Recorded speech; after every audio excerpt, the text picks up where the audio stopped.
जय हिंद, नमस्कार, आदाब, सत श्री अकाल। एक बार फिर से हम आ चुके हैं लाइव। मैं गौरव व्यास आपका R S sir YouTube channel पर हार्दिक स्वागत करता हूं, वंदन करता हूं, अभिनंदन करता हूं। हम जो लास्ट में जो टॉपिक छोड़कर गए थे 1689 में मखराब खां के जरिए हमारे पास क्या कर दिया गया था, संभाजी महाराज की हत्या कर दी गई थी और उनके पुत्र को शाहू जी महाराज को बंदी बना लिया गया था। बस वहीं से हम आगे बढ़ेंगे और इससे पहले उसको खत्म करने के बाद फिर हम आज 1857 1857 की क्रांति देखेंगे। बेटा बिल्कुल घबराने की जरूरत नहीं है, कोई भी चीज नहीं छोड़ी जाएगी, एक भी पॉइंट नहीं छोड़ा जाएगा। हर एक एक बिंदु पर डिस्कशन होगा, एक एक चीज के बारे में देखेंगे। तो आज की क्लास में हम जो मराठाओं का बचा हुआ है उसको कवर करेंगे और साथ साथ में 1857 का रिवॉल्ट 1857 की क्रांति को कवर करेंगे, क्योंकि जैसे ही मराठा डिफीट होंगे, मराठा हारेंगे, उसके बाद कहा जाए तो अंग्रेजों को चुनौती देने वाला, यानी कि अंग्रेजों को चुनौती देने वाला भारत में कोई नहीं बचेगा और अंग्रेज अपना शासन यानी अपना रूल पूरा का पूरा भारत को कब्जा कर लेंगे, ऑक्यूपाई कर लेंगे। उसी को देखें। गुड मॉर्निंग, गुड आफ्टरनून बेटा, गुड इवनिंग, लव यू बेटा, लव यू, नमस्कार नमस्कार नमस्कार। तो बेटा फटाफट से इस क्लास को शेयर कर दिए, जिससे जो भी मेरे शेर शेरनियां अभी तक नहीं आ पाए हैं वो भी इस क्लास में आए और इस क्लास का फायदा उठाएं। तो बढ़िया से फटाफट गुड इवनिंग बेटा, गुड इवनिंग, नमस्कार नमस्कार, खुश रहो बेटा, खुश रहो। फटाफट से क्लास को शेयर कर दीजिए और लाइक मार दीजिए और कमेंट करना ना भूला कीजिए। कमेंट बिल्कुल हमारे लिए एनर्जी का काम करते हैं। आप कमेंट करोगे, आपके द्वारा किए गए कमेंट से पता पड़ेगा कि क्लासेस कितनी समझ में आ रही हैं, क्या समझ में आ रही हैं और उनमें किस तरीके से और एनर्जी को फूंका जा सकता है। चलिए स्टार्ट करते हैं अपनी आज की क्लास को स्टार्ट करने के ड्यूरेशन में आपको बता दूं कि यहां पर जीके जीएस की आपके लिए ओवरऑल 2 क्लासेस को अरेंज किया गया है, जो कि यूट्यूब पर कॉन्सेप्ट क्लास चलती हैं। एक तो सुबह 6 बजे जो कि air force, navy, non technical batches, इन कोस्ट गार्ड, साथ साथ में स्टेट के जितने भी एग्जाम्स है, सारे के सारे एग्जाम्स के लिए यह बहुत इंपॉर्टेंट है। ठीक, इसके साथ साथ अगर कहा जाए कल की क्लास नहीं चल रही है सर, बेटा कौन सी क्लास नहीं चल रही है? मेरे मोबाइल में बाकायदा यूट्यूब पर मैंने देखा क्लासेस चल रही हैं। हो सकता है कि आपके यहाँ कोई नेटवर्क का इशू हो, एक बार मोबाइल को रीस्टार्ट करके देखिए। इसके अलावा अगर कहा जाए तो शाम को 6 बजे आपके लिए कौन सी क्लास लेकर आई गई है? एनडीए स्पेशल, वही यूपीएससी लेवल वाला, वही सोचने के लिए मजबूर किया जाएगा उसी एंगल से। ठीक, चलिए आगे बढ़े। तो इन दोनों की जो प्रैक्टिस है, क्योंकि बेटा क्वेश्चंस की प्रैक्टिस करना बहुत जरूरी है, तो जो सुबह 6 बजे क्लास चलती है उसकी प्रैक्टिस, किस टाइप के उससे क्वेश्चन बनेंगे, उसको दोपहर में 1 बजे माई राइजिंग इंडिया एप्लीकेशन पर आपको उसकी प्रैक्टिस कराई जाती है। और अभी जो एनडीए की क्लास चल रही है आपके लिए, उस एनडीए की क्लास की प्रैक्टिस दोपहर में 12 बजे अगले दिन माई राइजिंग इंडिया एप्लीकेशन पर कराई जाती है। क्योंकि बेटा क्या है, questions cracks the exam perfect. जितनी प्रैक्टिस करोगे उतना ही एग्जाम को क्रैक करने के नजदीक पहुंचोगे। चलिए, है ना बेटा, कैसे करें क्लासेस को, आपको ये मैनेज करना पड़ेगा। संडे के दिन या फिर पर डे 1 घंटे एक्स्ट्रा टाइम निकाल के आप इसे मैनेज कर सकते हो, है ना। आगे बढ़ते हैं। तो क्लासेस की इंफॉर्मेशन होना भी जरूरी है, तो उस दौरान आप क्या कर सकते हैं, टेलीग्राम पर जाना है आपको और टेलीग्राम पर जाकर सर्च करना है team space RS sir. Team space RS sir जाकर सर्च करना है और उस टेलीग्राम चैनल को ज्वाइन कर लीजिए, जिससे कि सारी की सारी क्लासेस आपको क्या हो जाए, लिंक सीधे मिल जाए और आप सीधे क्लास में आ सके। जय हिंद बेटा, जय हिंद। मैराथन भी बहुत जल्दी लेकर आई जाएगी बेटा, पूरा का पूरा ज्योग्राफी का एक बार रिवीजन करवाया जाएगा विद द मैराथन, चिंता मत कीजिए। इसके अलावा आपको कहां जाना है प्रैक्टिस के लिए? माई राइजिंग इंडिया एप्लीकेशन पर प्रैक्टिस होती है। बोलोगे सर कैसे जाना है? तो गूगल प्ले स्टोर पर सर्च करना है माई राइजिंग इंडिया। सर्च करने के बाद उसे इंस्टॉल करके जैसे ही ओपन करोगे, कृष्णा लाइव और कृष्णा पीडीएफ 2 बैचेस दिखाई देंगे। कृष्णा पीडीएफ बैच में पूरा का पूरा कॉन्सेप्ट मटेरियल आपको नोटेड फॉर्म में अपलोड कर दिया जाता है। साथ साथ में कृष्णा लाइव बैच में उसकी प्रैक्टिस कराई जाती है। कृष्णा लाइव बैच में जैसे कि इसकी प्रैक्टिस कब दोपहर में 12 बजे नेक्स्ट डे कराई जाती है। स्टार्ट लर्निंग पर जैसे ही क्लिक करोगे पूरा का पूरा प्लेलिस्ट आपको दिख जाएगा। उस प्लेलिस्ट पर जाकर जीके जीएस पर जाकर दोपहर में 12 बजे आप क्वेश्चंस की प्रैक्टिस कर सकते हो। लीडर बोर्ड नहीं आया था सर, बेटा आज मैं लीडर बोर्ड शो करना ही भूल गया, उससे पहले क्लास एंड कर दी, उसके लिए मैं क्षमा चाहता हूं, है ना। आज मैं लीडर बोर्ड शो ही नहीं कर पाया था, बातों बातों में हमने आपस में डिस्कस करने के दौरान क्या किया, मैं लीडर बोर्ड इनिशिएट ही नहीं कर पाया, है ना। चलिए आगे बढ़ते हैं। अगर कॉन्सेप्ट में फिर भी कोई डाउट रहता है, कोई भी समस्या रहती है, तो उस दौरान आप मुझे 7357700409 पर मंडे टू सैटरडे, सोमवार से शनिवार 9 से 10 बजे के बीच में कॉल करके अपनी प्रॉब्लम्स का, अपने डाउट का, अपनी समस्याओं का समाधान ले सकते हैं। और यदि एप्लीकेशन के रिगार्डिंग कोई समस्या रहती है तो आप 8005661840 पर कॉल करके अपनी प्रॉब्लम्स का सॉल्यूशन ले सकते हो। बेटा ज्योग्राफी की मिक्स प्रैक्टिस भी होगी, चिंता मत कीजिए, सारी की सारी चीजें कराई जाएंगी, कुछ भी नहीं छोड़ा जाएगा। तो अब हम किसके बारे में बात करते हैं, क्या चीज बोली थी मैंने कि 1689 में, जहां पर कल हमने छोड़ कर गए थे लास्ट क्लास में, 1689 में मखराव खां के जरिए क्या कर दिया गया, संभाजी की हत्या कर दी गई। मखराव खां को औरंगजेब ने भेजा था, ठीक, क्योंकि शिवाजी की डेथ हो चुकी थी और उनके बाद हमारे पास संभाजी महाराज शासक बने थे। जब संभाजी महाराज की मखराव खां ने 1689 में डेड कर दिया, हत्या कर दी। हत्या करने के बाद उनके जो सन थे, उनके जो बेटे थे, क्या नाम था उनका, शाहूजी महाराज। शाहूजी महाराज को कैप्चर कर लिया और औरंगजेब के यहां पर प्रिजनर के फॉर्म में, बंदी के रूप में स्थापित कर दिया। क्या कर दिया, बंदी के रूप में कैप्चर करके प्रिजनर के फॉर्म में उन्हें बांध दिया। अब वहां पर देखा जाए तो अब मराठा साम्राज्य का जो भी थ्रोन था, सिंहासन था, खाली था। इसी दौरान देखने को मिलता है एक पर्सन, राजा राम। राजा राम हमारे पास संभाजी के बाद नेक्स्ट रूलर देखने को मिलेंगे। हालांकि इनके टाइम पर कोई ऐसी एक्स्ट्रा एक्टिविटी नहीं हुई थी। इनकी डेथ के बाद एक महिला, एक लेडी हमें देखने को मिलती है मराठा एम्पायर में, जिनका नाम ताराबाई है। ताराबाई ने अपने सन शिवाजी सेकंड को किंग घोषित किया, राजा घोषित किया और शासन करने लगी, रूल करने लगी। इसी दौरान औरंगजेब को एक बहाना मिल गया इनमें आपस में फूट डलवाने का, और जैसे ही फूट डलवाने का बहाना मिला तो क्या किया, शाहूजी महाराज को फ्री कर दिया। जो कि मखराव खां ने गिरफ्तार करके औरंगजेब के यहां बंदी बना के रखे थे ना, उन्हें क्या कर दिया, फ्री कर दिया, है ना। अरे चलिए कोई बात नहीं, आराम आराम से पढ़ाते हैं, काय के लिए टेंशन ले रहे हो, है ना। तो मखराव खां को क्या, मखराव खां ने जो शाहूजी महाराज को कैप्चर किया था, बंदी बनाया था ना, उसे औरंगजेब ने क्या कर दिया, फ्री कर दिया। अब एक साइड तो कौन है, ताराबाई है, एक साइड कौन है, ताराबाई है, और दूसरी साइड शाहूजी महाराज।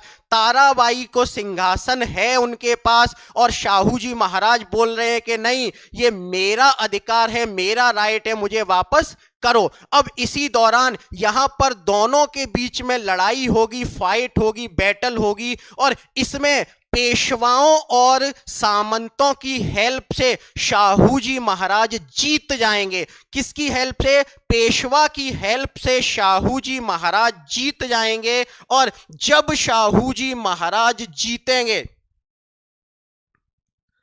ठीक, पहले राजा राम आया था, बाद में ताराबाई, ठीक, जब शाहूजी महाराज जीतेंगे तो शाहूजी महाराज के जीतने के बाद पेशवाओं की हेल्प से जीते हैं ना, अब पेशवा की पोस्ट क्या होगी, इंपॉर्टेंट हो जाएगी। जहां पर शिवाजी के टाइम पर, शिवाजी महाराज के टाइम पर पेशवा केवल एक एडवाइजरी बॉडी हुआ करती थी, वहीं पर शाहूजी महाराज के टाइम पर यह इंपॉर्टेंट हो जाएगी और राजा के यानी महाराज के निर्णयों में भी यह हस्तक्षेप करना स्टार्ट कर देगी। क्लियर। चलिए, तो यहीं से हम आगे बढ़ते हैं। क्या है दिया है, संभाजी के बाद कौन बने, राजा राम शासक हुए, जिन्होंने क्या किया, सेकंड कैपिटल अपनी सतारा बनाई। दूसरी राजधानी क्या बनाई, सतारा बनाई। पहली क्या हुआ करती थी, रायगढ़ हुआ करती थी, फिर पुणे होगी। ठीक, तो दूसरी राजधानी क्या बनाई, सतारा बनाई। राजा राम की डेथ के बाद क्या बोला था हमने, राजा राम की डेथ के बाद क्या कहा था कि उनकी मृत्यु के बाद शिवाजी द्वितीय को किंग बनाया, किसने, ताराबाई ने। और ताराबाई के बारे में पूछा जाता है कि पेशवा क्या है। सर बेटा एक दिन पहले की क्लास देखिए, उसमें अष्टप्रधान मैंने पढ़ाया है और उसमें हर 8 मेंबर्स की पोस्ट भी डिफाइन की है ना। तो क्या किया, ताराबाई बहुत बहादुर महिला के रूप में हमें मराठा साम्राज्य में देखने को मिलती है। शिवाजी सेकंड को किंग बनाएगी और इसका फायदा कौन उठाएगा, इसका फायदा उठाएगा औरंगजेब। और अब क्या करेगा, शाहू जी को फ्री कर देगा। औरंगजेब ने क्या किया, शाहू जी को छोड़ दिया। और जब शाहू जी वापस आएंगे तो उस दौरान क्या होगा, 1707 में 1707 में ताराबाई और शाहू जी के बीच में क्या होगी, लड़ाई होगी, जिस वॉर को कहा जाता है खेड़ा का war, war of Kheda. War of Kheda कहा जाता है। खेड़ा के बैटल में क्या होगा, किसकी हेल्प से, पेशवा की मदद से, पेशवा की हेल्प से क्या होगा, शाहू जी जीत जाएंगे। जैसे ही शाहू जी जीतेंगे और वो अपने पद पर अपने पोस्ट को वापस लेंगे, इसी ड्यूरेशन में क्या होगा कि पेशवा क्या हो जाएंगे, पावरफुल हो जाएंगे, शक्तिशाली हो जाएंगे। और इन्हीं के टाइम से जो पेशवा की पोस्ट थी, जो कि डिपेंड करती थी, जो निर्धारित होती थी किसके बेसिस पर, क्वालिटी के बेसिस पर। आप में क्वालिटी है, आप में एबिलिटी है, तो आप क्या कर सकते हो, ठीक, तो आप क्या कर सकते हो, आप में क्वालिटी, आप में एवेबिलिटी है, तो आप उस पोस्ट पर क्या कर सकते हो, असाइन हो सकते हो। लेकिन शाहू जी के समय से ही जो पेशवा की पोस्ट थी वो क्या हो गई, पैतृक हो गई, पैटर्नल हो गई, यानी पेशवा का लड़का ही अब पेशवा बनने लगा। ठीक, इसी के बाद अगर देखें तो हमारे पास 1730 में बालाजी विश्वनाथ को पेशवा बनाया गया। किसको, बालाजी विश्वनाथ को पेशवा बनाया गया। और इसी के समय पर बालाजी विश्वनाथ के टाइम पर ही पेशवा सबसे ज्यादा पावरफुल हो गए, सबसे ज्यादा शक्तिशाली हो गए। सबसे ज्यादा शक्तिशाली कब हुए, बालाजी विश्वनाथ के टाइम पर पेशवा सबसे ज्यादा शक्तिशाली हो गए, मोस्ट पावरफुल फॉर्म में आ गए। इनकी डेथ के बाद, बालाजी विश्वनाथ की डेथ के बाद बाजीराव प्रथम पेशवा हुए। कौन हुए, बाजीराव प्रथम, जो कि कहा जाता है कि पेशवाओं में सबसे ज्यादा इंपॉर्टेंट पेशवा माने जाते हैं बाजीराव प्रथम। ये वही पेशवा हैं जो कि मस्तानी के साथ, जो हमारे पास बुंदेलखंड के राजा हुआ करते थे, उनके पुत्री थी मस्तानी, उनके साथ इनका प्रेम संबंध हमें देखने को मिलता है। यह वही है बाजीराव प्रथम। इसी दौरान इन्होंने मध्य भारत वाले रीजन में, सेंट्रल इंडिया वाले रीजन में अपना दबदबा बढ़ाया। जैसे कि कहा जाए तो कहां पर, इंदौर में होलकर स्टेब्लिश हुए, साथ साथ में उज्जैन वाले रीजन में सिंधिया, देवास वाले रीजन में पवार, गुजरात वाले रीजन में गायकवाड़। ये अलग अलग सामंत, अलग अलग व्यक्ति क्या है, सेंट्रल इंडिया में इन्होंने स्थापित किए। और क्या किया इन्होंने परमिशन दे दी कि आप उस रीजन पे पेशवा साम्राज्य को, मराठा एम्पायर को इस्टेब्लिश कीजिए। ठीक, मराठा एम्पायर को क्या कीजिए, इस्टेब्लिश कीजिए।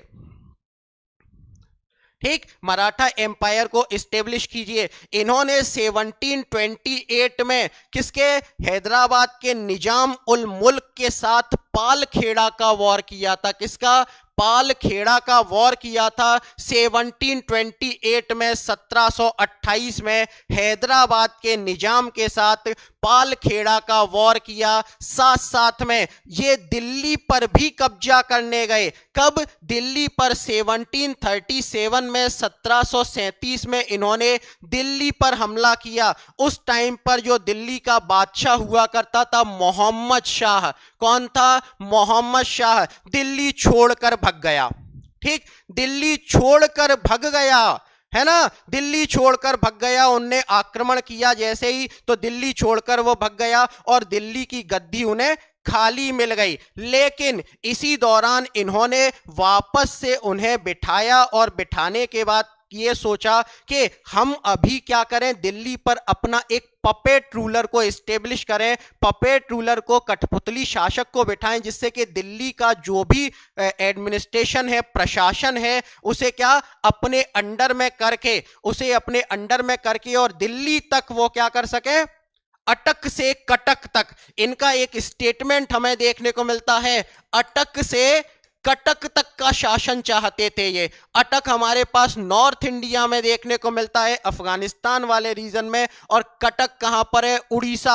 अटक से कटक तक का पूरा ये क्या चाहते थे, एम्पायर स्टेब्लिश करना चाहते थे। लेकिन उसी दौरान एक दुखद घटना हो गई। 1740 में, 1740 में इनकी मृत्यु हो गई। क्या हो गई, 1740 में, 1740 में इनकी मृत्यु हो गई। और मृत्यु के बाद इनके क्या है, बालाजी बाजीराव पेशवा बने। कौन बने, बालाजी बाजीराव पेशवा बने। और बालाजी बाजीराव पेशवा बनने के बाद 1750 में, कटक टू कटक नहीं बेटा, अटक टू कटक है ना,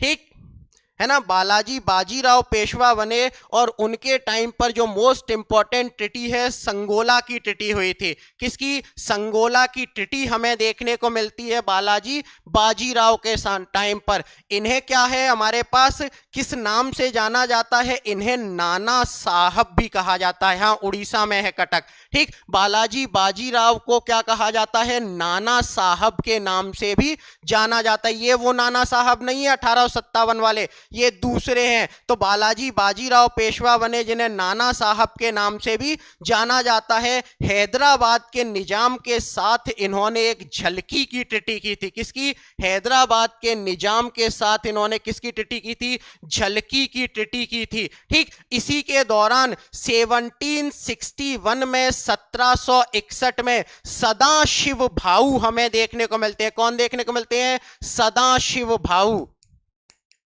ठीक। सदाशिव भाऊ हमें देखने को मिलते हैं और सदाशिव भाऊ पेशवा थे। उनके नेतृत्व में 1761 में पानीपत का थर्ड वॉर हुआ, तीसरा युद्ध हुआ पानीपत का, जिसमें के अहमद शाह अब्दाली ने मराठाओं को डिस्ट्रॉय कर दिया, यानी मराठाओं को हरा दिया, डिफीट कर दिया, ठीक। क्या किया, मराठाओं को डिफीट कर दिया, हरा दिया। इस टाइम पर एक व्यक्ति हमें देखने को मिलता है, काशीराज पंडित। कौन है, काशीराज पंडित हमें देखने को मिलते हैं, ठीक। उन्होंने ही आकर सूचना दी थी कि हमारे पास जो भी व्यक्ति है मराठा हार चुके हैं, और कहा जाए तो 2 अनमोल रतन खो गए, कई उपहार, कई हमारे पास अनमोल हीरे चले गए, और गिन्नियों की तो कोई गिनती भी नहीं है। इस तरीके से कहा जाए तो उन्होंने एक कविता के फॉर्म में इसे रिप्रेजेंट किया था। और पूछ लिया जाता है कि पानीपत के तीसरे युद्ध का आंखों देखा हाल किसने लिया है, तो किसने, काशीराज पंडित ने पानीपत के थर्ड वॉर का आंखों देखा हाल बताया था मराठा साम्राज्य को, ठीक। इसी के दौरान अगर देखा जाए तो अब मराठा साम्राज्य, देखिए जहां पर एक पावर हमें दिख रही थी मराठाओं की कि मराठा भारत में एक वर्चस्वशाली या सुपर पावर के फॉर्म में कन्वर्ट हो सकते हैं, उनका जो ड्रीम था उस ड्रीम को डिस्ट्रॉय कर दिया अहमद शाह अब्दाली ने, और एक वैक्यूम क्रिएट कर दिया। क्या कर दिया, एक वैक्यूम क्रिएट कर दिया, यानी कि एक निर्वात की स्थिति आ गई कि अब दिल्ली पर कब्जा या अब भारत पर शासन कौन करेगा। इसी दौरान उसी वैक्यूम का बेनिफिट उठाया अंग्रेजों ने, और उसी वैक्यूम का बेनिफिट उठाकर धीरे धीरे करके ब्रिटिश एम्पायर स्टेब्लिश होता चला गया, है ना। धीरे धीरे करके क्या होता चला गया, ब्रिटिश एम्पायर, यानी कि कहा जाए तो ब्रिटिश साम्राज्य स्थापित होता चला गया। और जो मराठा थे वो भी अलग अलग रीजन्स पर स्थापित होते चले गए, जैसे कि ग्वालियर वाले रीजन में महादजी सिंधिया, ये हार कर लौटे थे, ये क्या थे, हार कर लौटे थे, और हार कर लौटने के क्रम में ये क्या है, परेशान तो थे ही कि हार कर लौटे हैं। इसी दौरान ग्वालियर में एक शासक होगा लोकेंद्र सिंह जाट।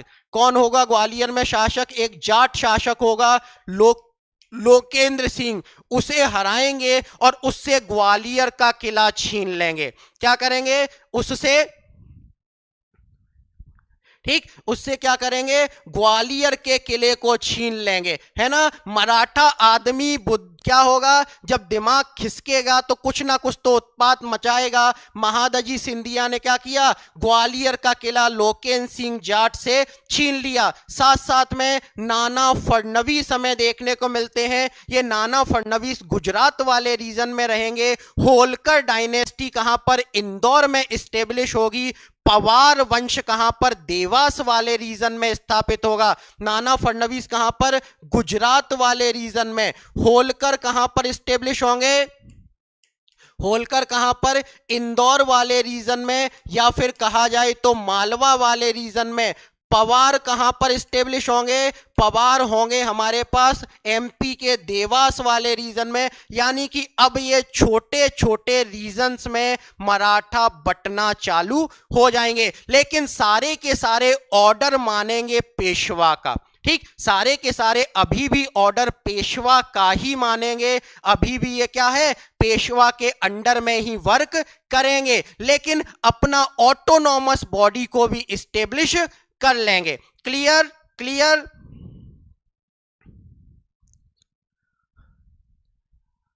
ठीक, क्लियर। चलिए आगे चलते हैं। तो जो लास्ट पेशवा हमें देखने को मिलता है कौन, राघोबा के सन हमें देखने को मिलते हैं बाजीराव सेकंड। कौन, बाजीराव सेकंड हमें सन देखने को मिलते हैं, जो कि लास्ट पेशवा थे जिन्होंने क्या किया था, सहायक संधि को एक्सेप्ट किया था। किसको, सहायक संधि को एक्सेप्ट किया था बाजीराव सेकंड ने।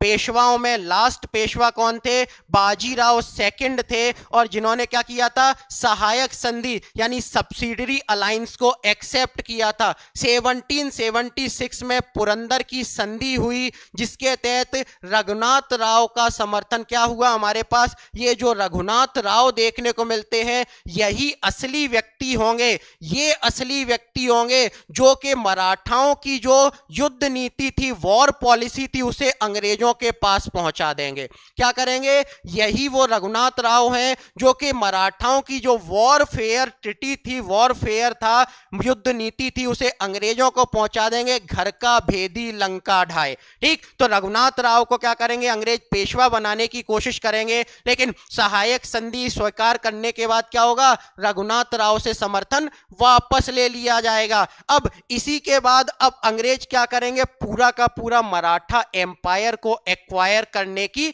कोशिश करेंगे। ठीक, वापस लेने के दौरान फिर अंग्रेज क्या करेंगे कि अब बहुत हुआ, मराठा एम्पायर को ही एक्वायर कर लिया जाए। और इसी दौरान मराठाओं के और अंग्रेजों के हित आपस में टकराएंगे और 1782 में फर्स्ट आंग्ल मराठा वॉर होगा। कब, 1782 में प्रथम आंग्ल मराठा युद्ध होगा, जिसमें सालबाई की ट्रीटी होगी। कब, 1782 में फर्स्ट आंग्ल मराठा वॉर सालबाई की ट्रीटी के साथ समाप्त होगा। इसके बाद 1803 से 1805 के बीच में क्या होगा, भोंसले फिर से पावरफुल होगा। कौन होगा, भोंसले, जो मराठाओं के शासक हुआ करते थे, वो भोंसले, शाहजी भोंसले पावरफुल होंगे और फिर से अंग्रेजों को चुनौती दे देंगे। और जब अंग्रेजों को फिर से चुनौती देंगे तो सेकंड आंग्ल मराठा वॉर होगा। ठीक, और जो देवगांव की ट्रीटी के साथ खत्म होगा। फर्स्ट आंग्ल मराठा वॉर किसकी ट्रीटी के साथ, सालबाई की ट्रीटी के साथ। सेकंड आंग्ल मराठा वॉर किसके साथ, देवगांव की ट्रीटी के साथ। इसके बाद 1718 से 1890 के बीच में क्या होगा, थर्ड आंग्ल मराठा वॉर होगा, और इसमें मराठाओं को कंप्लीटली डिफीट कर दिया जाएगा। केवल पेंशन के बल पर उन्हें क्या किया जाएगा, पेंशन देने के हिसाब से उन्हें अपने अंडर में ले लिया जाएगा। और मराठा ही वह व्यक्ति हमें देखने को मिलेंगे, वो पावर देखने को मिलेगी जिनने ना केवल औरंगजेब के बल्कि अंग्रेजों तक की नाक में दम किया था। अगर ये मराठा डिफीट नहीं होते, नहीं हारते, तो हो सकता था कि भारत का इतिहास ही कुछ और होता, है ना। अगर ये मराठा नहीं हारते तो हो सकता था कि भारत का इतिहास ही कुछ और होता। फर्स्ट मराठा आंग्ल मराठा वॉर में सालवाई की टिटी, फर्स्ट आंग्ल मराठा वॉर में किसकी टिटी? सालवाई की टिटी। सेकंड आंग्ल मराठा वॉर में किसकी? देवगांव की टिटी। किसकी टिटी? देवगांव की टिटी। और थर्ड आंग्ल मराठा वॉर में मराठा कंप्लीटली डिफीट हो जाएंगे और अब अंग्रेजों को पूरे भारत में चुनौती देने वाला कोई नहीं रहेगा। अब अंग्रेज अपने मन की करेंगे। ठीक इसी दौरान अंग्रेज क्या करेंगे? भारत में धीरे धीरे करके आगे बढ़ते चलेंगे। मराठा डिफीट हो चुके हैं और अब अंग्रेज अपना शासन स्थापित करेंगे जिसमें कि वो लैंड रेवेन्यू सिस्टम को इंट्रोड्यूस करेंगे। किसको इंट्रोड्यूस करेंगे? लैंड रेवेन्यू सिस्टम को इंट्रोड्यूस करेंगे। ठीक, यानी कि भूमि सुधारों को लेकर आएंगे और इसके तहत 3 टाइप की भूमि व्यवस्था हमारे सामने देखने को मिलती है। पहली क्या? स्थायी बंदोबस्त यानी परमानेंट सेटलमेंट। पहला क्या है?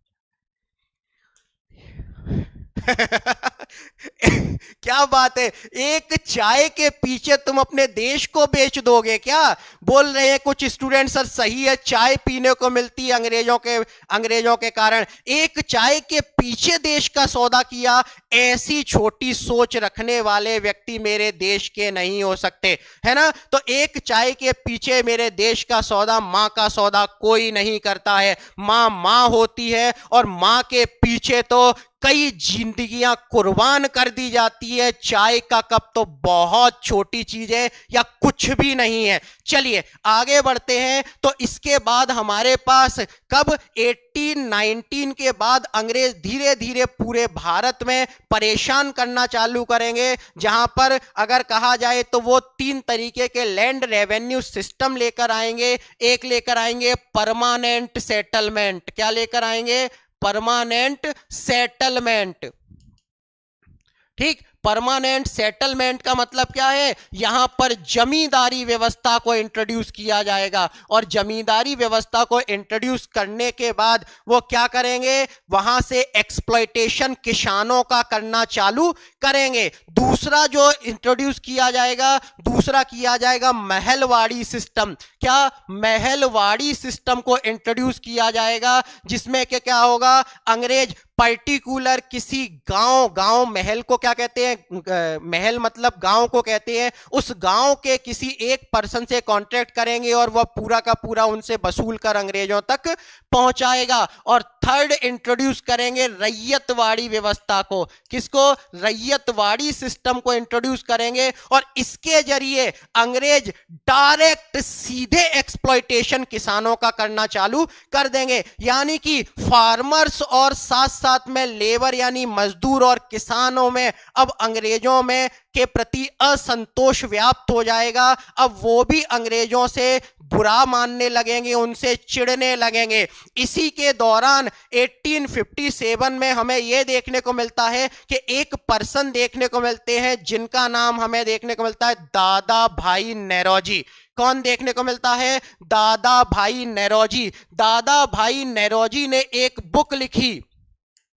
क्या लिखी? दादा भाई नौरोजी ने एक बुक लिखी। कौन सी? Poverty and British rule in India. इसमें ड्रेन ऑफ वेल्थ का सिद्धांत दिया था। यह ड्रेन ऑफ वेल्थ का सिद्धांत थ्योरी क्या होती है कि अंग्रेज आते थे, जॉब करते थे इंडिया में, उनको जो भी पेमेंट दिया जाता था वो इंडियन फंड से दिया जाता था। बोला ठीक है, कोई समस्या नहीं है, यहां वर्क कर रहे हैं, यहां काम कर रहे हैं, तब तक लीजिए। लेकिन जब वो रिटायर होके वापस जाते थे इंग्लैंड तो उनको पेंशन भी यहीं से दी जाती थी। यानी कि हमारा जो भी वेल्थ है, जो भी एसेट है, जो भी मनी है, उसका मूवमेंट, उसका फ्लो कहां हो गया? ब्रिटेन की ओर हो गया। और इसी को दादा भाई नौरोजी ने किस बुक में बताया? Poverty and British rule in India में उन्होंने डिफाइन किया है। साथ साथ में इसी टाइम पर हमारे पास एक पर्सन देखने को मिलेगा, आप सभी बड़े अच्छी तरीके से जानते हो, लॉर्ड डलहौजी को। सब जानते कि नहीं जानते लॉर्ड डलहौजी को? ठीक, किसे? लॉर्ड डलहौजी एक पर्सन हमें देखने को मिलेंगे, एक व्यक्ति देखने को मिलेंगे। कौन? लॉर्ड डलहौजी। ये और महान व्यक्ति होंगे। ठीक, पहले से ही हम चिड़े चिड़ाए बैठे हैं। ठीक, पहले से ही हम परेशान हैं अंग्रेजों से, ये आकर सोने पे सुहागा कर देंगे। सबसे पहली चीज, इन्हीं के टाइम पर भारत में मॉडर्नाइजेशन की प्रोसेस स्टार्ट हुई थी, इसे एक्सेप्ट किया जाना चाहिए। लेकिन ये मॉडर्नाइजेशन, ये आधुनिकीकरण अंग्रेजों ने केवल अपने बेनिफिट के लिए किया था, इंडियंस के लिए नहीं किया था। इसके टाइम पर सबसे मेन इंपॉर्टेंट इंसिडेंस क्या होता है? 1853 में 16 अप्रैल, क्या 18 अप्रैल 1853 में, 16 अप्रैल 1853 में हमें क्या देखने को मिलता है? रेलवे का डेवलपमेंट देखने को मिलता है। पहली रेल कहां से कहां तक चलाई गई? मुंबई से थाने के बीच में। कहां से कहां तक? मुंबई से थाने के बीच में पहली रेल चलाई गई। इसका कारण क्या था? सोच रही हो हमारे लिए चलाई थी? हमारे लिए चलाई फर्स्ट रेल? बिल्कुल नहीं। इसका रीजन दो थे। पहला तो जो भी रॉ मटेरियल है, कच्चा माल है, उसे जल्दी से जल्दी पोर्ट तक पहुंचाया जा सके, बंदरगाहों तक पहुंचाएं और वो कहां जा सके? इंग्लैंड जा सके। इंग्लैंड की फैक्ट्रीज में वो क्या हो? सिंथेसाइज हो, रिन्यू हो और वापस हमारे यहां ही आकर उसे बेचा जा सके। ठीक, वापस हमारे यहीं आकर हमें ही बेचा जाएगा, हमारी चीज हमें ही महंगे दामों पर बेची जाएगी। ठीक, दूसरी चीज, अगर किसी जगह पर कोई भी रिवॉल्ट होता है, कोई भी इंसिडेंस होता है, कोई भी विद्रोह होता है, तो इसी रेल के जरिए जल्दी से जल्दी मिलिट्री को उस जगह पर पहुंचाया जा सके। यह मेन रीजन था अंग्रेजों का भारत में रेलवे को डेवलपमेंट करने का, रेल के विकास का। उन्होंने हमारे लिए नहीं, अपने लिए रेलवे का डेवलपमेंट किया था। साथ साथ में इसी के टाइम पर पोस्ट ऑफिसेस को स्थापित किया गया। ठीक, इसी के टाइम पर क्या है? वायरलेस कम्युनिकेशन सिस्टम को लाया गया, बेतार संचार प्रणाली को लाया गया, है ना? इन्हीं के टाइम पर बेतार संचार प्रणाली को लाया गया।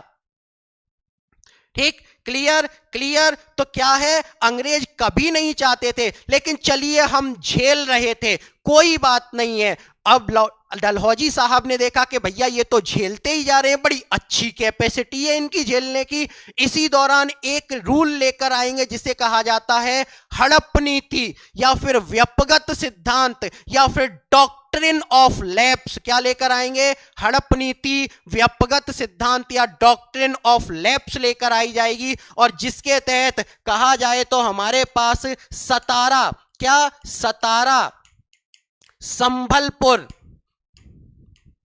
संबलपुर, जैतपुर, बघाट, झांसी, उदयपुर। ठीक, इन सारे के सारे चीजों को, इन सारे के सारे स्टेट को क्या कर लिया बेटा? चिंता मत करना, पूरा का पूरा मैं नोटेड फॉर्म में भी लेकर आया हूं। एक बार समझ लीजिए, उसके बाद हम रिवीजन करेंगे। इन सारे के सारे रीजंस को, इन सारी की सारी चीजों को क्या किया जाएगा? डॉक्ट्रिन ऑफ लैप्स के जरिए, थैंक यू बेटा, थैंक यू, है ना? डॉक्ट्रिन ऑफ लैप्स के जरिए इन सारी की सारी स्टेट को क्या कर लिया जाएगा? ब्रिटिश एम्पायर में मिला लिया जाएगा। ब्रिटिश एम्पायर में इन सबको एक्वायर कर लिया जाएगा, मिला लिया जाएगा। सतारा, संबलपुर, जैतपुर, बघाट, झांसी, उदयपुर, इन सारी स्टेट को क्या कर लिया जाएगा? ब्रिटिश एम्पायर में मिला लिया जाएगा। और मिलाने के बाद भी ये यही नहीं रुकेंगे, ये एक उत्तराधिकार कानून और लेकर आएंगे। क्या लेकर आएंगे? उत्तराधिकार लॉ लेकर आएगा डलहौजी। और इसमें क्या करेगा? बोलेगा कि जो पर्सन ईसाई धर्म को एक्सेप्ट करेगा उसे ही अपने पैटर्नल एसेट में या पैटर्नल प्रॉपर्टी में हिस्सा दिया जाएगा। ये देखो और बड़ी चीज कि मैं अगर ईसाई धर्म स्वीकार नहीं करूंगा तो मुझे क्या है? अपने पैतृक संपत्ति में से हिस्सा नहीं मिलेगा। महान चीज। चलिए इसके साथ साथ ये इनको तो डॉक्ट्रिन ऑफ लैप्स के जरिए लिया गया। अवध के नवाब पर मिस गवर्नेंस का आरोप लगाया जाएगा, कुशासन का आरोप लगाया जाएगा और कुशासन का आरोप लगाकर क्या किया जाएगा? अवध को ऑक्यूपाई कर लिया जाए, क्योंकि अवध को इन्हें लेने का कोई बहाना नहीं मिल रहा था। भैया ये अच्छी बात है, मेरा घर, ठीक, मेरी स्टेट, मेरी जनता, रूल मैं कर रहा हूं। तुम कौन होते हो ये बताने वाले कि कैसे रूल करना है? ठीक, पब्लिक को कोई दिक्कत नहीं, मुझे कोई दिक्कत नहीं, तुम्हें बड़ी परेशानी हो रही है, तुम्हें बड़ी दिक्कत हो रही है। तो इसी दौरान मिस गवर्नेंस का आरोप लगाएगा डलहौजी और क्या करेगा? अवध को भी ऑक्यूपाई कर लेगा। यहीं तक अब हम देखते हैं, ठीक, यहीं तक अब हम देखते हैं। ठीक, देखिए अंग्रेजों ने भारत में आगमन के साथ ही अपना लक्ष्य भारत का अधिकतम शोषण रखा। प्लासी और बक्सर के बाद भारत की संपत्ति का लगातार ब्रिटेन की ओर पलायन होने लगा। क्या होने लगा? ब्रिटेन की ओर वो जाने लगी। अब ब्रिटेन की ओर जैसे ही जाने लगी तो किसने? दादा भाई नौरोजी ने अपनी बुक में कौन सी? Poverty and British rule in India में क्या लिखा है? ड्रेन ऑफ पॉवर्टी लिखा है, या फिर धन की निकासी का सिद्धांत दिया है। अंग्रेज अधिकारियों को पेंशन और सामान की संपत्ति कहां से? भारतीयों से मिलना चालू हो गई थी। क्लियर? आगे बढ़ते हैं। भारत में रेलवे का डेवलपमेंट हमें डलहौजी के टाइम पर देखने को मिलता है। 1853 में मुंबई से ठाणे के बीच में रेलवे चलाई गई थी। कब? 1853 में मुंबई से ठाणे के बीच में पहली रेल चलाई गई। भारत में रेलवे लाने का उद्देश्य क्या था? दूर दराज के कच्चे माल को,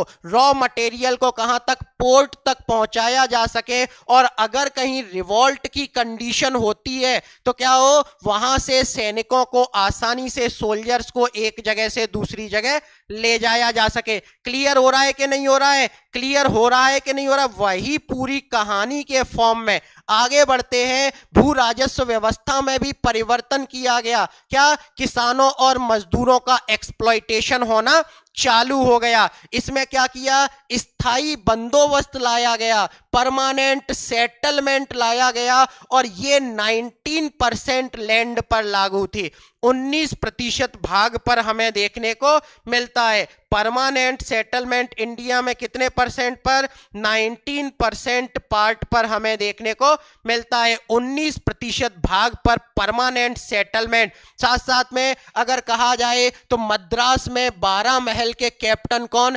कैप्टन रीड। कौन? कैप्टन रीड और मुनरो ने क्या सिस्टम लेकर आए? रैयतवाड़ी सिस्टम लेकर आए। और यह रैयतवाड़ी सिस्टम कितना? 51% पार्ट पर हमें देखने को मिलता है। जैसे कि आपको यह दिख रहा है, ये जो कलकत्ता वाला रीजन है, यहां पर तो लेकर आए थे परमानेंट सेटलमेंट। क्या लेकर आए थे? Permanent settlement. कहां पर? कलकत्ता वाले रीजन में। इसके अलावा मद्रास वाले रीजन में हमारे पास क्या लेकर आए थे? इस पूरे रीजन में क्या लेकर आए थे? ये रैयतवाड़ी सिस्टम लेकर आए थे। रैयतवाड़ी सिस्टम मद्रास वाले रीजन में, और नॉर्थ इंडिया वाले भाग में ये जो रीजन हमें देखने को मिल रहा है, यहां पर ये लेकर आए थे महलवाड़ी। क्या? महलवाड़ी। तो अगर कहा जाए तो हमारे पास 51% पार्ट पर ये देखने को मिलता है, 19% पार्ट पर ये देखने को मिलता है। अब रिमेनिंग कितना बचा भैया? रिमेनिंग कितना बचा? 30% बचा। तो 30% पार्ट पर हमें क्या? महलवाड़ी सिस्टम देखने को मिलता है। क्लियर, महलवाड़ी सिस्टम हमें देखने को मिलता है। अब देखते हैं महलवाड़ी सिस्टम कौन लेकर आया था। मैकेंजी 1822, 1822 में मैकेंजी 1822, हाँ बेटा नॉर्थ में महलवाड़ी था, ठीक। मैकेंजी 1822 में महलवाड़ी लेकर आए थे, जिसमें 30% पार्ट पर महलवाड़ी सिस्टम हमें देखने को मिलता है। क्लियर क्लियर बेटा। रैयतवाड़ी, रैयत का मतलब वो क्या होता है, जनता होती है। रैयत का मतलब होता है जनता, जनता से सीधा रेवेन्यू कलेक्ट किया जाएगा, सीधा टैक्स लिया जाएगा, उसको कहा जाएगा रैयतवाड़ी सिस्टम। महल का मतलब होता है एक पर्टिकुलर गांव, तो गांव के मुखिया से सीधा टैक्स लिया जाएगा, उससे क्या है, महलवाड़ी सिस्टम। और परमानेंट सेटलमेंट में जमींदारी सिस्टम को इंट्रोड्यूस किया था, कई गांवों को एक पर्सन के अंडर में कर दिया, और वो पर्सन गांव से लेता था और कहां पहुंचाता था, हमारे पास किसे पहुंचाता था, अंग्रेजों को पहुंचाता था। ये 3 सिस्टम हमें देखने को मिलते हैं। Clear clear. चलिए आगे बढ़ते हैं, नेक्स्ट चलते हैं, आगे चलते हैं। तो कुल मिलाकर क्या है, जनता में, किसानों में और पब्लिक में विद्रोह की भावना जागने लगी। जागने के दौरान ये है बेटा आपके लिए एक विशेष सूचना के क्या है, 10 जनवरी आज से रेलवे पुलिस का स्पेशल बैच अनाउंस कर दिया गया है। तो जो भी व्यक्ति हमारे पास रेलवे यूपी पुलिस की तैयारी कर रहे हैं, सॉरी रेलवे निकल गया, यूपी पुलिस का बैच अनाउंस कर दिया है। तो जो भी व्यक्ति यूपी पुलिस की प्रिपरेशन कर रहे हैं वो व्यक्ति इसमें जरूर आए, जिसमें 7 से 8 बजे के बीच में मॉर्निंग में क्या जीके जीएस की क्लास चलती है। इसके अलावा अगर कहा जाए 5 से 6 बजे के बीच में किसकी क्लास चलती है, मैथ्स की क्लास चलती है। इसके अलावा अगर कहा जाए तो हमारे पास 7 से 8 बजे के बीच में इवनिंग में कौन लेकर आते हैं, पंकज सर रीजनिंग की क्लास लेकर आते हैं। साथ साथ में 11 AM पर 11 बजे बीएस सर स्पेशली क्लास को अरेंज किया गया है, कुछ टॉपिक बताए गए हैं, एनडीए, एयरफोर्स और जितने भी इम्पोर्टेंट एग्जाम होते हैं सारे के सारे एग्जाम्स के लिए जीडी के कुछ टॉपिक डिसाइड किए गए हैं। बेटा बहुत इंपॉर्टेंट टॉपिक है जो आपका एसएसबी में, स्क्रीनिंग में, जीडी में बहुत ज्यादा सपोर्ट करेंगे। तो ये भी क्लास किसी को नहीं छोड़नी है। 11 AM class is most important class for the GD, for the screening, for the SSB. SSB की तैयारी एक दिन में नहीं होती है, ये रेगुलरिटी होती है। आपको आपकी पर्सनालिटी पर डे ग्रो करनी पड़ेगी। 15 दिन में, 20 दिन में पैसे खर्च करके पर्सनालिटी को ग्रो नहीं किया जा सकता है। चलिए आगे बढ़ते हैं। तो इसी दौरान अब कौन आएंगे, देखिए कितने सुंदर लग रहे हैं, कितने प्यारे लग रहे हैं। ये कौन है, लॉर्ड डलहौजी साहब है। कौन है, लॉर्ड डलहौजी साहब आएंगे अब। और डलहौजी साहब आएंगे तो ये इंडिया के असंतोष को और ज्यादा बढ़ा देंगे, है ना। ये इंडिया के असंतोष को और ज्यादा बढ़ा देंगे। ये क्या करेंगे, हमारे पास डॉक्ट्रिन ऑफ लैप्स का सिद्धांत लेकर आएंगे। क्या लेकर आएंगे, डॉक्ट्रिन ऑफ लैप्स की थ्योरी लेकर आएंगे। व्यक्तिगत सिद्धांत, हड़प नीति या डॉक्ट्रिन ऑफ लैप्स की थ्योरी लेकर आएंगे।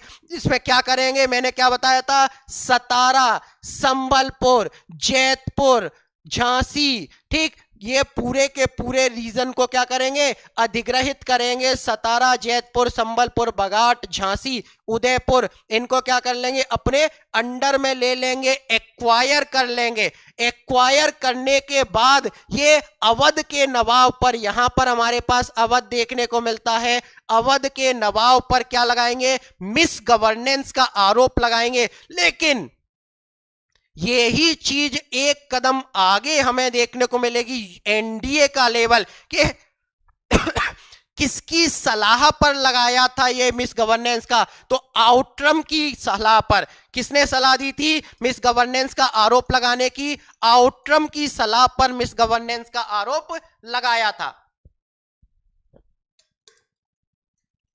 इस समय जो अवध के नवाब थे वाजिद अली शाह हुआ करते थे। कौन हुआ करते थे, वाजिद अली शाह के जरिए क्या किया था, क्या किया था, मिस गवर्नेंस का आरोप लगाया और मिस गवर्नेंस का आरोप लगाकर पूरा का पूरा क्या कर लेंगे, वह अधिग्रहित कर लेंगे। अब झांसी, जैतपुर, बघाट, सतारा, संबलपुर सारे के सारे क्या हो जाएंगे, खिलाफ आ जाएंगे, सारे के सारे अंग्रेजों के खिलाफ आ जाएंगे, लेकिन एक टाइम पर नहीं आ पाएंगे। ठीक, अभी भी हम झेल रहे हैं, अभी भी झेल रहे हैं। साथ साथ में क्या किया जाएगा, ये एंसेस्ट्रल प्रॉपर्टी लॉ लेकर आएंगे। क्या करेंगे, ये पैतृक संपत्ति में तभी हिस्सा मिलेगा जब आप क्या करोगे, ईसाई धर्म क्रिश्चियनिटी को एक्सेप्ट करोगे। क्रिश्चियनिटी को एक्सेप्ट कीजिए, यानी कि अब हमारे धर्म में भी इंटरफेयर, हमारे रिलीजन में भी इंटरफेयर,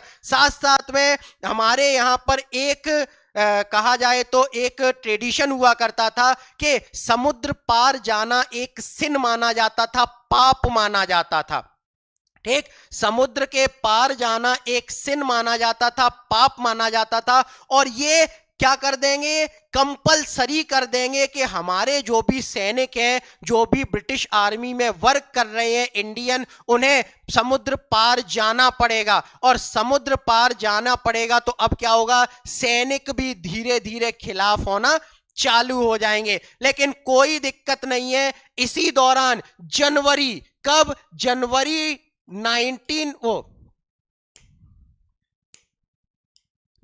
बोल रहा हूं, जनवरी 1857 में, 1857 में ब्राउसवेन राइफल के जगह पर एनफील्ड राइफल को इंट्रोड्यूस कर दिया जाएगा। बोलोगे सर इसमें क्या दिक्कत है, ब्राउसवेन राइफल की जगह पर एनफील्ड राइफल को इंट्रोड्यूस कर दिया, क्या समस्या है? बेटा इसमें समस्या यह थी कि अब ये डायरेक्ट हमारे साथ दो दो हाथ करने की सोच रहे थे, है ना? क्यों? क्योंकि एनफील्ड राइफल में जो क्या है, हमारे पास फैट का यूज होता था, चर्बी का उपयोग होता था, गाय और सूअर के मांस के टुकड़े से बनाई गई चर्बी का यूज होता था। और उस चर्बी के यूज की खबर जैसे ही पहुंचेगी, कहां पर पहुंचेगी, बैरकपुर छावनी में, तो क्या हुआ, इस राइफल में क्या है, गाय और सूअर के मांस के टुकड़े और चर्बी का यूज किया जाता था। जैसे ही ये खबर पहुंचेगी, कहां पर, बैरकपुर छावनी में, बैरकपुर छावनी में first freedom fighter Mangal Pandey ji देखने को मिलेंगे, जो क्या है, 34th बटालियन के सैनिक होते थे। कौन होते थे? 34th 34वीं बटालियन के सैनिक थे। ये क्या करेंगे, अपने यहां के जनरल बाघ की हत्या कर देंगे। उनसे कहा जाएगा कि आप इसको क्या कीजिए, यूज कीजिए, यूज करने से मना करेंगे, पहले समझाएंगे, नहीं मानेंगे, सीधा काट के फेंक देंगे, है ना? सीधे उनकी गोली मारकर हत्या कर दी जाएगी अपने अधिकारी बाघ की। जैसे ही हत्या कर दी जाएगी, लेकिन मंगल पांडे अकेले आदमी थे उस टाइम पर। इसी दौरान क्या कर लिया जाएगा, उन्हें गिरफ्तार कर लिया जाएगा और 8 अप्रैल 1857 को इन्हें फांसी दे दी जाएगी। 8 अप्रैल 1857 को जैसे ही मंगल पांडे की फांसी की बात का पता चलेगा, 8 अप्रैल को फांसी मिली, ये खबर अलग अलग छावनियों में पहुंचेगी, अलग अलग कंटेनमेंट में पहुंचेगी, अलग अलग कहा जाए तो हमारे पास कैंट्स में पहुंचेगी। और मेरठ के सैनिक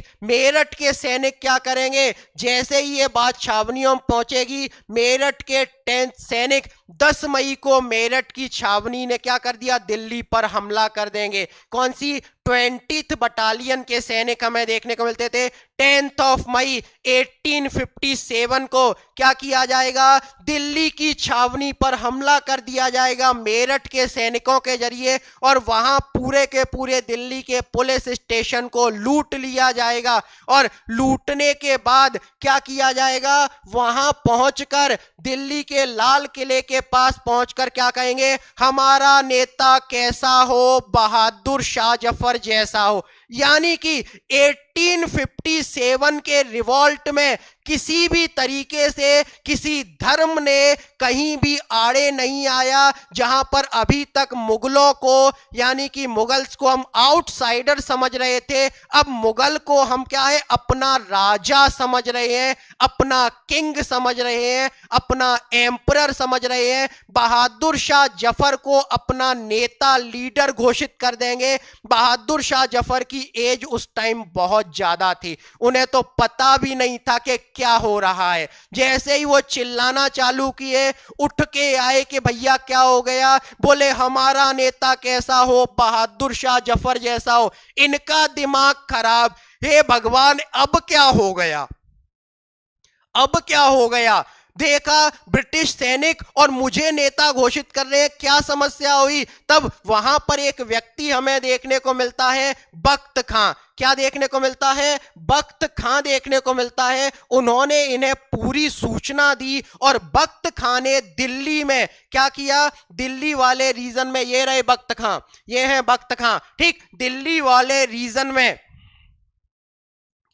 ठीक, दिल्ली वाले रीजन में इस रिवॉल्ट की क्या की, कमान संभाली, इस विद्रोह को अपने हाथों में लिया और अपने हाथों में लेकर इस विद्रोह की कमान संभाली और दिल्ली वाले रीजन से चालू कर दिया विद्रोह। लेकिन अब देखते हैं कि ये 10 मई के टाइम की बात है, हर जगह पर अलग अलग टाइम पर विद्रोह हुआ। अगर ये एक ही टाइम पर हो जाता ना, अंग्रेजों की बैंड बज जाती। 1947 नहीं, 1857 में ही हम इंडिया को आजाद करा लेते। अलग अलग टाइम पर हुआ। बख्त खां ने क्या किया, अब क्या किया कि पूरे के पूरे दिल्ली की कमान अपने हाथों में संभाल ली। दिल्ली के ब्रिटिश अधिकारी निकोलसन की हत्या करवा दी, निकोलसन को डेथ कर दिया और पूरे के पूरे आर्मरी को लूट लिया गया। ठीक, अब देखते हैं कि देखिए अब अवध में भी हमारे पास, लखनऊ वाले रीजन में भी आदमी परेशान बैठे थे। लखनऊ में उस टाइम पर एक महिला हुआ करती थी,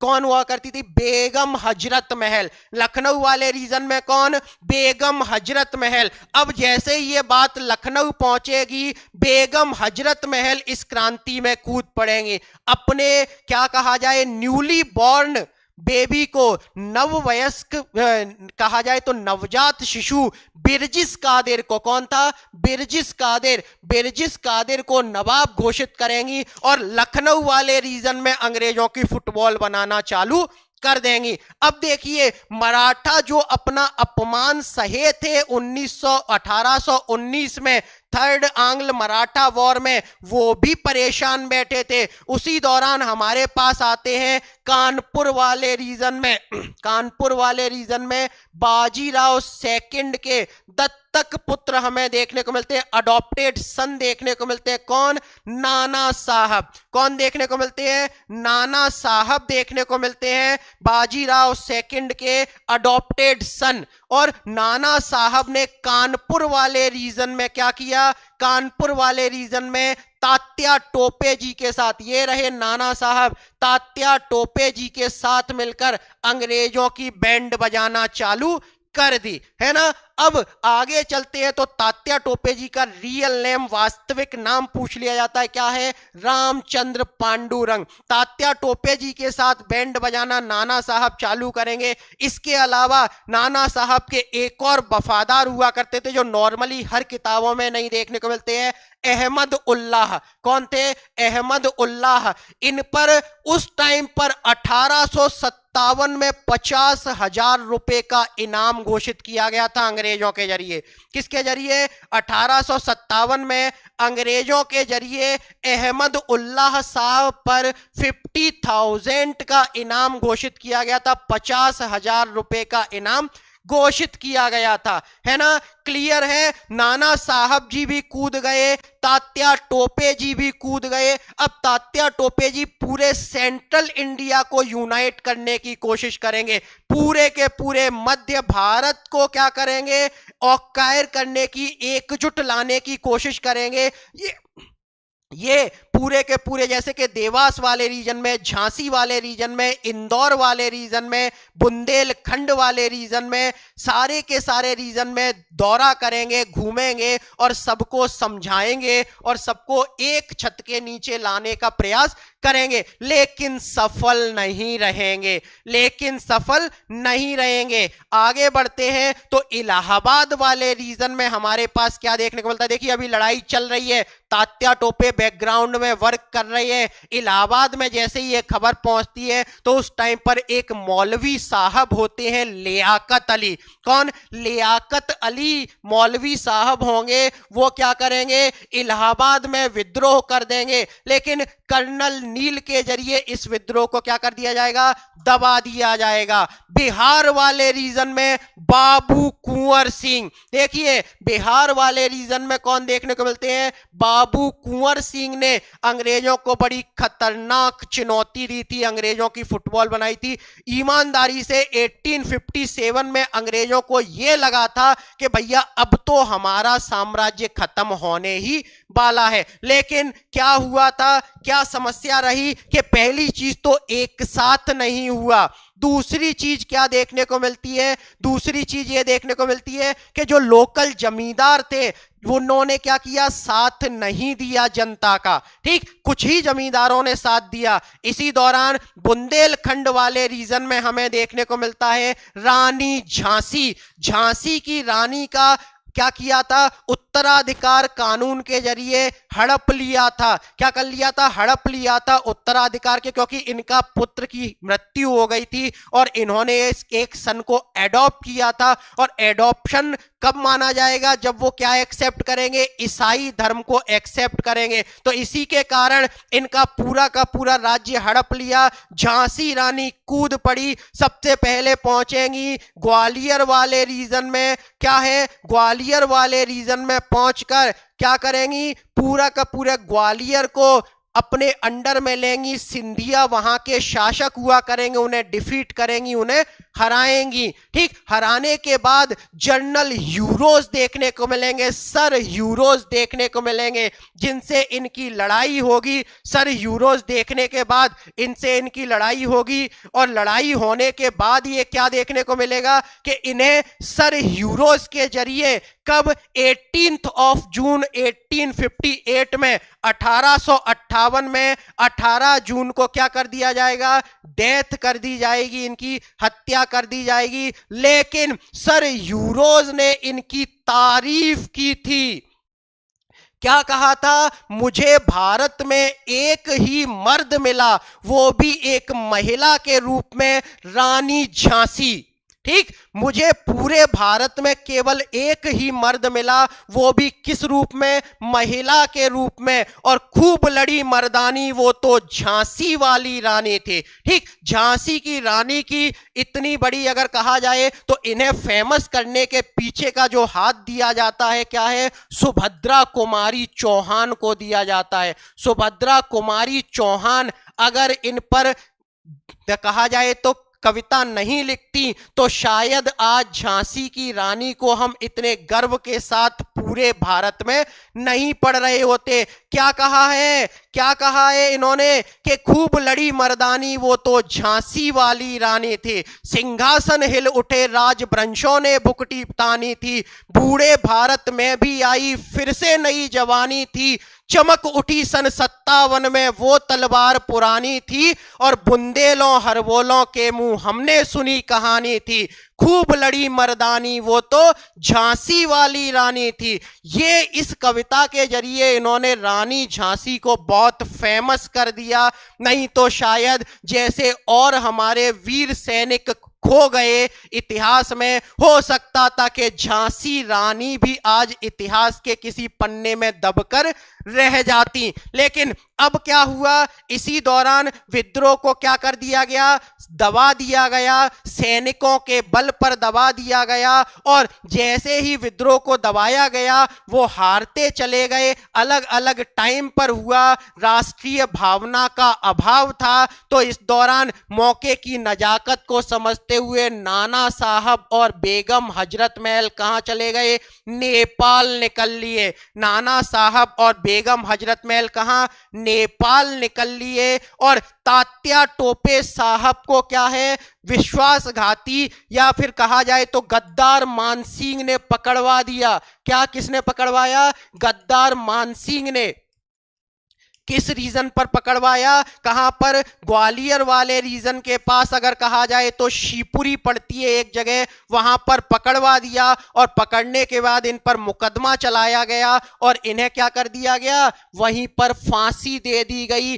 बीच शहर में पेड़ से लटका कर इन्हें सबके सामने फांसी दी और उसी जगह पर शिवपुरी में ही इनकी हमें क्या है, समाधि देखने को मिलती है। इसके साथ साथ जो बहादुर शाह जफर हुआ करते थे, बोला बहुत हो गया मुगलों का भी खेल, खत्म करो मुगलों को, बहुत ही असर नोसर हो गया। मुगल बादशाह बहादुर शाह जफर को पकड़ लिया गया, इनके दोनों बच्चों की डेथ कर दी गई और इन्हें रंगून के मांडले जेल भेज दिया गया। कहां भेज दिया गया, मांडले जेल भेज दिया गया, जहां पर 1862 में 1862 में इनकी क्या हो गई, डेथ हो गई, इनकी मृत्यु हो गई। इन्होंने क्या है, ये बहुत बड़े कवि भी थे, ये अपनी कविताएं जफर के नाम से लिखते थे। किस नाम से, जफर के नाम से अपनी कविताएं लिखते थे और कहते हैं कि ए जफर तू बड़ा बदनसीब है, तुझे अपने ही राज्य में अपनी ही जमीन पर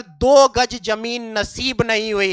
रंगून में ही इनकी डेथ हो गई और डेथ होने के बाद वहीं पर इनकी समाधि को बना दिया गया। और जब भी कोई इंडियन प्राइम मिनिस्टर या इंडिया से कोई भी पर्सन जाता है, अधिकारी ऑथराइज्ड होकर जाता है, इनकी समाधि पर जरूर जाते हैं। ठीक, चलिए साथ में कुछ फैक्ट, जैसे 1857 के विद्रोह के समय ब्रिटेन के प्राइम मिनिस्टर लॉर्ड पाल्मस्टन थे और इंडिया में गवर्नर कौन थे, लॉर्ड कैनिंग हुआ करते थे। ठीक, साथ साथ में 1857 का जो विद्रोह हुआ था, 1857 के विद्रोह को किसने, पहले महाविद्रोह पर अंग्रेजों ने एक हिस्टोरियन, देखिए अंग्रेजों की बड़ी खतरनाक मोनोपोली, हिस्टोरियन को अपॉइंट करेंगे, बोलेंगे इस इंसिडेंस पर लिखो, और लिखना क्या है, अंग्रेजों के खिलाफ कुछ नहीं लिखना है। अब जब ऐसी बात आई तो पहले आरसी मजूमदार को नियुक्त किया, लेकिन आरसी मजूमदार ने बोला कि मैं नहीं लिखूंगा बाबू,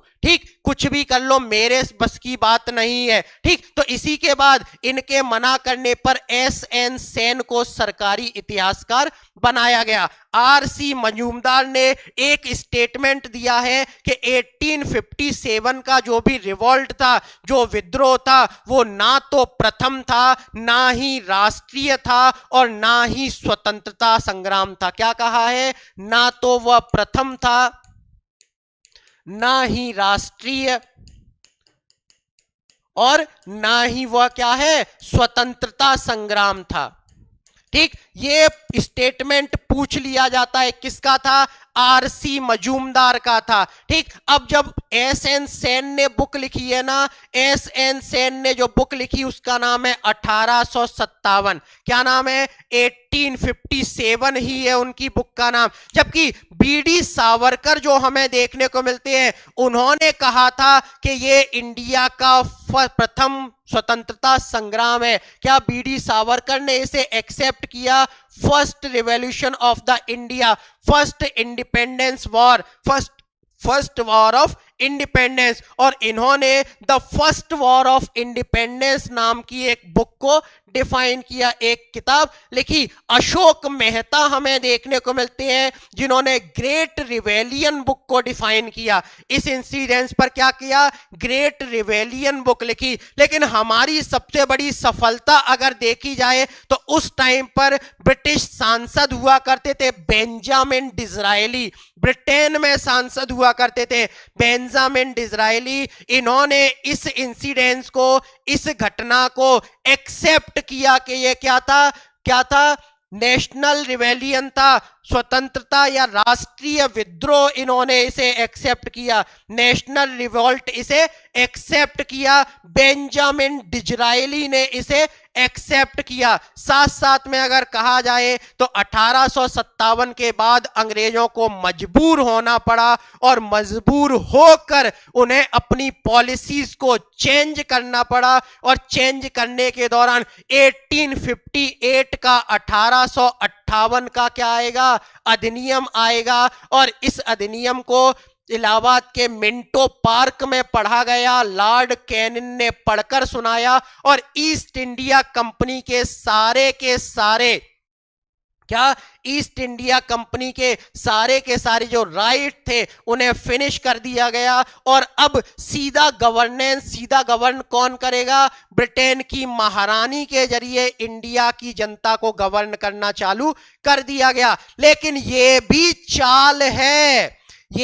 चाल है। बोला किसके खिलाफ हो? बोला हमें ईस्ट इंडिया कंपनी नहीं चाहिए। बोला जैसे ब्रिटेन के आदमी रहते हैं वो फ्रीनेस चाहिए। बोला चाहिए। बोला आज से आप महारानी की प्रजा हो, कोई भी दिक्कत हो महारानी से जाकर कहो। अब भैया महारानी इंडिया में है नहीं, इंडिया में अधिकारी ब्रिटेन के हैं। अगर वह सूचना भी पहुंचाएंगे तो सीधे महारानी तक पहुंचने देंगे क्या? ठीक, तो इस चीज को भारतीय जनता नहीं समझ पाई और आगे चलकर इसे समझा जाएगा कांग्रेस के जरिए। कुछ चीजें और, जैसे कि 1857 के समय पर उसकी व्याख्या किसने की थी? तो एक उर्दू कवि हमें देखने को मिलते हैं। कौन देखने को मिलते हैं? उर्दू के कवि गालिब। कौन थे? मिर्जा गालिब। मिर्जा गालिब ने 1857 का आंखों देखा हाल लिखा है। ठीक, इसके अलावा जेम्स आउट्रम एक व्यक्ति हमें देखने को मिलते हैं। कौन? जेम्स आउट्रम ने इसे क्या कहा है? एक षड्यंत्र कहा है। क्या कहा है? 1857 को एक षड्यंत्र कहा है। ये भारतीयों के जरिए किया गया अंग्रेजों के विरोध में एक षड्यंत्र की संज्ञा जेम्स आउट्रम ने इसे दी है। क्लियर? अब देखते हैं ये कुछ आपके लिए फैक्ट, जैसे दिल्ली में कौन थे लीडर? बहादुर शाह जफर। किसने दबाया? निकलसन ने दबाया। कानपुर में नाना साहब, कॉलिन कैंपवेल ने इसे दबाया था। लखनऊ में बेगम हजरत महल, कॉलिन कैंपवेल और आउट्रम ने दबाया। जगदीशपुर यानी बिहार में कुंवर सिंह, विलियम टेलर ने दबाया। साथ साथ में झांसी में कौन? लक्ष्मीबाई तात्या टोपे, सर यूरोज ने दबाया। फैजाबाद में हमें कौन देखने को मिलता है? मोहम्मद अहमदुल्ला देखने को मिलते हैं। जनरल रेलॉन्ट ने दबाया। बरेली वाले रीजन में खान बहादुर खान कैंपवेल ने दबाया। साथ साथ में इलाहाबाद वाले रीजन में लियाकत अली और जनरल नील ने दबाया। हाँ, एक चीज और रह गई। हाँ, पंजाब वाले रीजन में, कहां पर? पंजाब वाले रीजन में इसमें विद्रोह किसने किया था? नामधारी सिखों ने किया था। किसने? नामधारी सिखों ने पंजाब वाले रीजन में क्या किया था? विद्रोह किया था। तो नामधारी सिखों का भी पूछ लिया जाता है। क्लियर? इसी के साथ आज की हमारी क्लास समाप्त हुई। क्लास कैसी लगी कमेंट करके जरूर बताना। बेटा कमेंट का बहुत बेसब्री से इंतजार रहता है। और इसी दौरान अगर अभी भी कोई डाउट रह गया हो, कोई परेशानी रह गई हो, तो उस दौरान आप मुझे क्या है 735777000409 पर 9 to 10 AM 9 से 10 बजे के बीच में कॉल करके मुझसे अपनी प्रॉब्लम्स का और टॉपिक से रिलेटेड समस्या का समाधान ले सकते हो। साथ साथ में इसकी प्रैक्टिस दोपहर में 12 बजे कल मायराइजिंग इंडिया एप्लीकेशन पर करवाई जाएगी, जिसमें कृष्णा लाइव और कृष्णा पीडीएफ दो बैचेस आपको देखने को मिलेंगे। कृष्णा पीडीएफ बैच में पूरा का पूरा कॉन्सेप्ट मटेरियल अपलोड है। कृष्णा लाइव बैच में कल 12 बजे इसके क्वेश्चन की प्रैक्टिस होगी, जिसमें कि आप आकर इस टॉपिक से रिलेटेड क्वेश्चंस की प्रैक्टिस कर सकते हो। इसी के साथ आज की क्लास को मैं समाप्त करूंगा। कल फिर एक नए टॉपिक के साथ आपसे मुलाकात होगी। तब